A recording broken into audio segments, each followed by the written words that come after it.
Viewer discretion is advised. White Sox. Speaking of old school A's, how about Dave Stewart going off on your mid-90s team? Armando Galarraga getting screwed out of a perfect game on one of the worst calls of all time. The Black Sox scandal, let's not forget about that, and these horrible, horrible uniforms.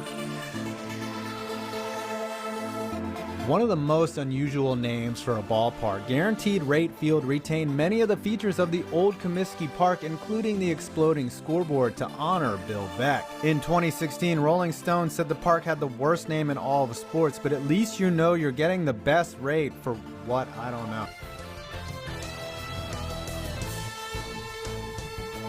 The good old days for the Twins, though Joe Mauer, 4 for 5, 6 RBI, 1 home run, outproduced Justin Morneau, who went 0 for 2 with 3 walks. Big Sexy took the L for the White Sox, but to his credit, only 1 of the 7 runs he gave up was earned. In the second, third baseman Wilson Betterment made an error, and then Bart got 2 outs and then gave up 7 runs that I guess should not have happened, but they did happen, like when Big Sexy hit a home run.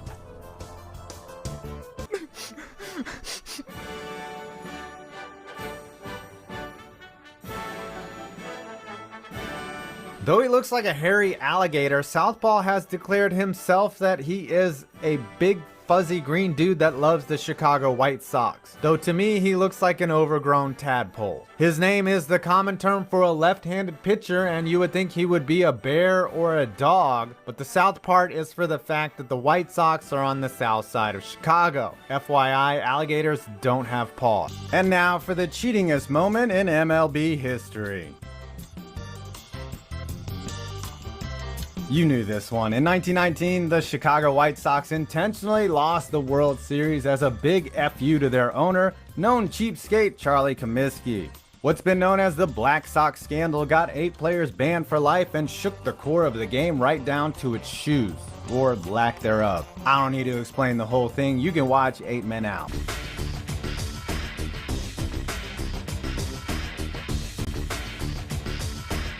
Another long-standing park and an icon of American history, Comiskey Park went through many changes in its 80 years until its last season in 1990. It was also the site of the famous disco demolition night in 1979. After time eventually caught up to the park, it was demolished and turned into a parking lot for the nearby new Comiskey Park, which kept the pinwheel scoreboard inspired by former owner Bill Veeck.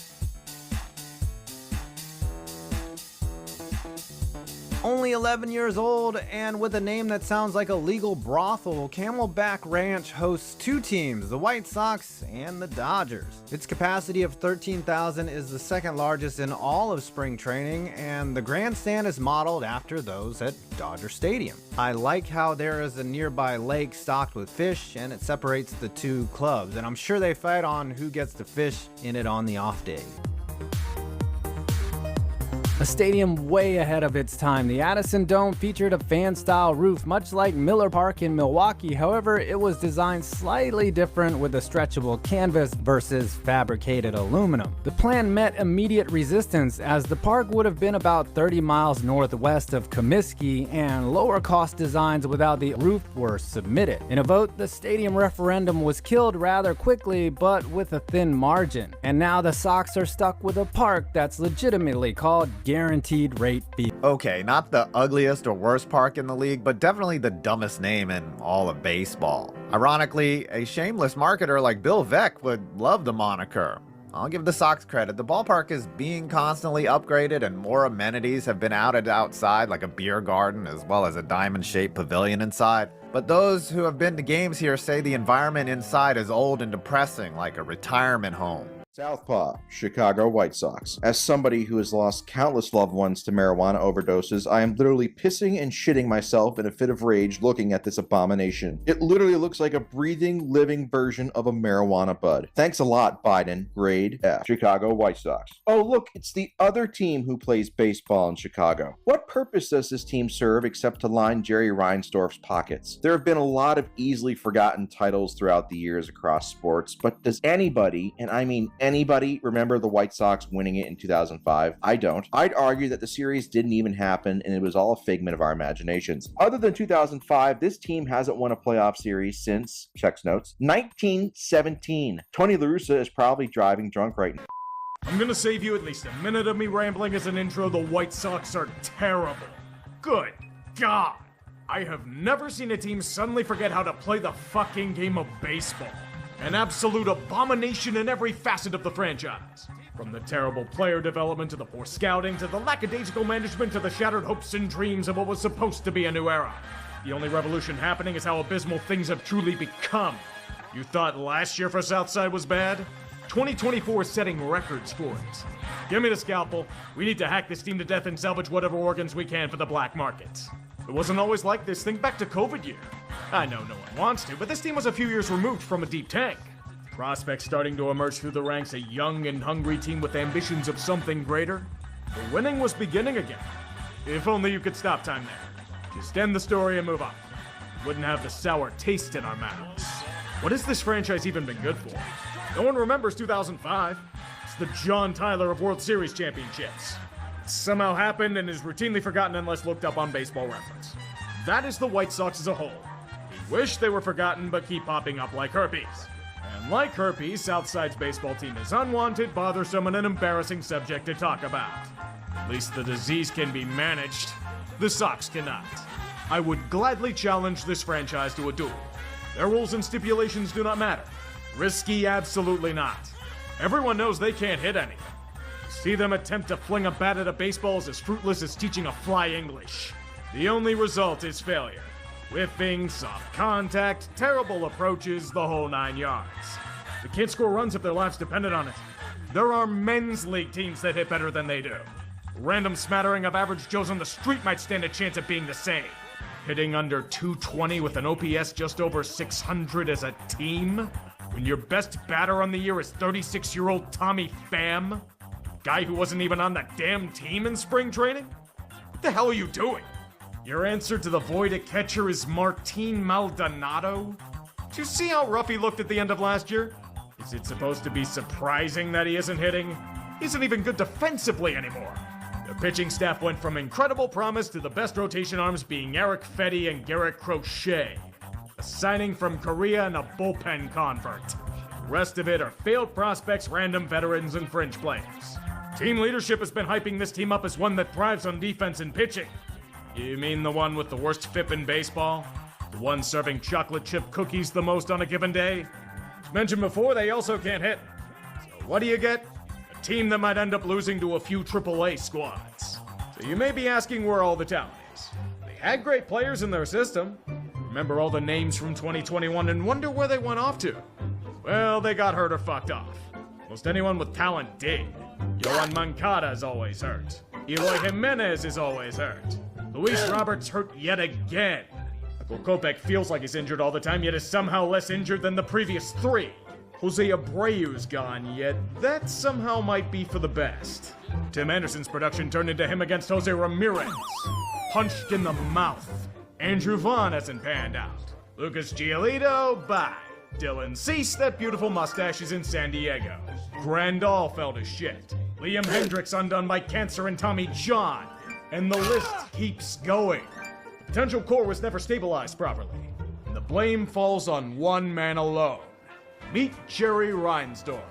He's grown content in his old age. He already has his championships. Lucking into a generational basketball talent and a miracle run of miracle runs. I can't figure out what's the reason.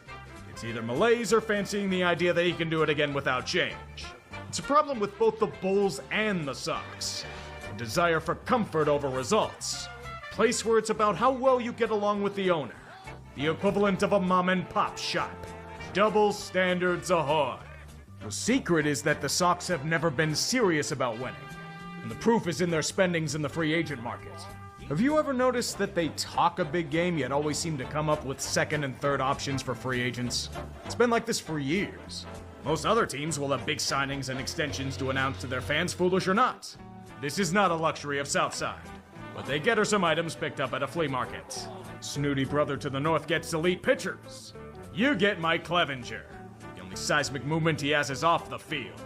Northside extends the likes of Cody Bellinger to rich sums after revival seasons. What is the largest splurge the Sox get? Andrew Benintendi? Ken Williams was apparently dead set on him too. Turn him back into a dead player for them. Lovely days. It gets even lovelier when you realize something. This franchise has never signed anyone to a 9-figure contract. One of only 2 to never eclipse this mark. Pittsburgh has spent 9 figures on a player. The Pirates! This is an unserious organization from their lack of spending on every single aspect of the team to players falling asleep in the fucking bullpen. You expect coaching to correct this? What are you, logical? You can't even find the damn first base coach as he's probably taking a shit. Reinsdorf probably uses the same logic in hiring personnel. Rick Renteria was a decent manager but wasn't going to take the White Sox to the next level. Firing him in 2020 was the right move. To replace him with the novelty nostalgia act in Tony La Russa? A hire instantly panned by anyone with a modicum of understanding the game of baseball? Bringing in a manager who's nearly 80 and hasn't managed a team in a decade, truly the mark of a genius. Unsurprisingly, it did not work out. Results were one flameout in the postseason to a Houston machine and a shit show of a year in 2022. Tony wasn't as overmatched and stodgy as we were all thinking him to be, but was he any good? For calling intentional walks in the middle of at-bats good, maybe. A shocking discovery, a man nearing his 80s in a high-stress position doesn't tend to mesh well for health. He had to pull out before the end of his second season, but he shouldn't have been there to begin with. So explain this to me. How do you go from what was possibly the worst managerial hire in an age to someone that's even worse? You want an up-and-coming manager but don't want to spend any money. The answer is apparently Pedro Grifo, a bench coach for the Royals under Mike Matheny. Is this a joke? Ah, but he won a World Series, Jerry might say. He was the fucking catching instructor. The dude is completely overmatched in this role. I can't tell if this is simply the Peter principle in action or he's just trying to get himself fired. With the locker room seemingly in complete disarray, calling out his bullshit and absolute lack of motivation everywhere you look, and the talent being shipped off for prospects that will probably be ruined? Ken Williams and Rick Hahn were here for this long for what reason? The ability to drink scotch and smoke cigars with Tony and Jerry? These dudes should have been canned 6 years earlier than they did yet were allowed to run a rebuild into the ground. Talk to you after the parade, Rick? What parade? One featuring your severed head on a pike? Oh no, Kenny Williams isn't in a good place. What a sad feeling. It took Reinsdorf literal ages to can both of them, and he still had to be pried away at the very end. So how do you fix an organization that's fallen into complete disarray? By not interviewing anyone outside the organization. Chris Getz is a loyal soldier who deserves to be promoted because... continuity? I guess? Seriously though, why? Honestly, Reinsdorf's afraid. He's fearful of stepping away from his comfort zone. And his desire to not be challenged will keep forcing his franchises to fail. Jerry speaks of the fact that listening to the fans will have you sitting next to them. Buddy, the average fan could run this team better than you do. No one in their right mind would hire Tony La Russa in the 2020s. Under his leadership, it's become a shitpile for both them and the Bulls.